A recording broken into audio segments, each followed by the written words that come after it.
Hello. അപ്പോൾ നമുക്ക് 2025 തൊട്ട് നമുക്ക് skin care hair care routine അങ്ങോട്ട് സ്റ്റാർട്ട് ചെയ്യാം ഗൈസ്. അപ്പോൾ ഞാൻ ഈ വർഷം തൊട്ട് സ്റ്റാർട്ട് ചെയ്തിട്ടുണ്ട്. ഞാൻ സാധാരണ ചെയ്യുന്നത് ഫംഗ്ഷൻ വരുമ്പോഴായിരിക്കും അതിൻ്റെ തലേന്നായിരിക്കും സ്കിന്നും ഹെയറും ഒക്കെ ഒന്ന് കെയർ ചെയ്യുക.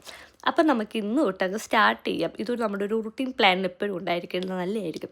എൻ്റെ മുടി നശിച്ച് കഴിഞ്ഞാൽ ഞാൻ ആദ്യം ചെയ്യുന്നത് മുടിയിലേക്ക് കുറേ എണ്ണ വാരി തേക്കുന്ന പരിപാടിയാണ്. അത് തന്നെ ഇപ്പോഴും പതിവ് പോലെ ചെയ്തിട്ടുണ്ട്. മുടി കളേർഡ് ഹെയർ ആയിട്ടുള്ള എല്ലാവർക്കും അറിയാം മുടി നന്നായിട്ട് നശിക്കും, ഡ്രൈ ആവും. അന്നും പറഞ്ഞ് നമ്മൾ മുടി കളർ ചെയ്യാൻ ഇഷ്ടമുള്ളവർ ഒരിക്കലും ചെയ്യാതിരിക്കുന്നില്ല. ഞാൻ ചെയ്യുന്നുണ്ട്, എനിക്ക് ഭയങ്കര ഇഷ്ടമാണ്. അടുത്ത ഹെയർ കളറിലുള്ള ടൈമായി വരുന്നു, അതുകൊണ്ട് അതിന് മുമ്പേ ഹെയറിനൊന്ന് ഹെൽത്തി ആക്കണം. അപ്പം ഞാനിവിടെ എടുത്തിരിക്കുന്നത് ഒലിവ് ഓയിലാണ്. ഒലിവ് ഓയിൽ വെച്ച് മുഖത്തും കയ്യിലും കാലിലും ഒക്കെ ഞാൻ മസാജ് ചെയ്തിട്ടുണ്ട്, മുടിയിലും തേച്ചിട്ടുണ്ട്. അപ്പം നമുക്ക് മുടി നശിക്കുമ്പോൾ നമ്മൾ ആദ്യം ചെയ്തിട്ട് കുറേ ഓയിൽ നമ്മൾ ആദ്യമേ അപ്ലൈ ചെയ്ത് മുടിക്ക് കുറച്ച് ജീവൻ കൊടുക്കുക. ഓയിൽ കൊടുത്ത് അപ്ലൈ ചെയ്തതിന് ശേഷം നമ്മുടെ മുടിക്ക് കുറച്ച് ജീവൻ വരുന്ന കണക്ക് നമുക്ക് ഫീൽ ചെയ്യും എന്നെനിക്ക് തോന്നിയിട്ടുണ്ട്. പിന്നെ മാസത്തിൽ ഒരിക്കൽ അങ്ങനെ കുളിക്കുന്നത് നല്ലതാണ്. അപ്പോൾ കുളി കഴിഞ്ഞ് വന്ന് ഞാൻ മുഖത്ത് ആവശ്യമായിട്ടുള്ള കെയർ കൊടുക്കുകയാണ്. ഒരു പാക്ക് ഇടുവാണ്. കുളി കഴിഞ്ഞ് വന്നിട്ടാണ് ഞാൻ പാക്ക് ഇട്ടത്. അപ്പോൾ ഈ പാക്ക് എന്താണെന്ന് വെച്ചാൽ തൈരും കടലമാവും മാത്രമാണ്.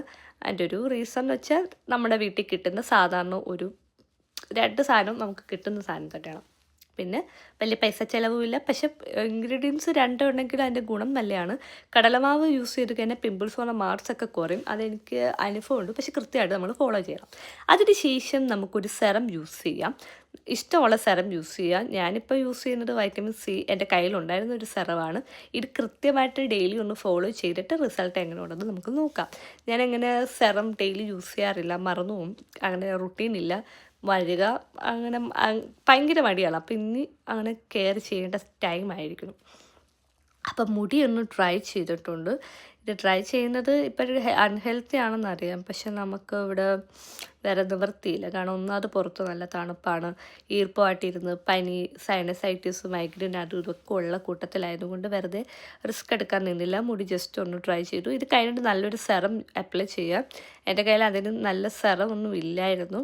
അപ്പോൾ ഇത് ഞാൻ ജസ്റ്റ് ഒന്ന് മുടി ഡ്രൈ ചെയ്യുകയാണ്, ഉണക്കുകയാണ്. എന്ന് വെച്ചാൽ അതിൻ്റെ റീസൺ വെള്ളം ഈർപ്പം നിന്ന് പനി വരാതിരിക്കാനുള്ളത്. അപ്പോൾ ഫൈനൽ ലുക്ക് ഇതാണ്. ഇതിപ്പം ജസ്റ്റ് ഓയിൽ മസാജ് ചെയ്ത് കുളിച്ചത് കൊണ്ട് കിട്ടുന്നതല്ല. ഞാനിത് ഷാമ്പു ചെയ്തതിന് ശേഷം കെരാട്ടിൻ മാസ്ക് അപ്ലൈ ചെയ്തിട്ടുണ്ട്. അതുകൊണ്ടാണ് ഇത് ഇത്രയും സ്ട്രെയിറ്റ് ആയിട്ടിരിക്കുന്നത്. ആ ഒരു ഡ്രയറും കൂടി യൂസ് ചെയ്യുമ്പോൾ കെരാട്ടിൻ കൂടി ചെയ്യുമ്പോൾ നമ്മുടെ മുടി ഇങ്ങനെ സ്ട്രെയിറ്റ് ആയിട്ട് വരും. ഇതാണ് ഇന്നത്തെ കെയറിങ്. എല്ലാവർക്കും ഇഷ്ടമായെന്ന് വിചാരിക്കുന്നു.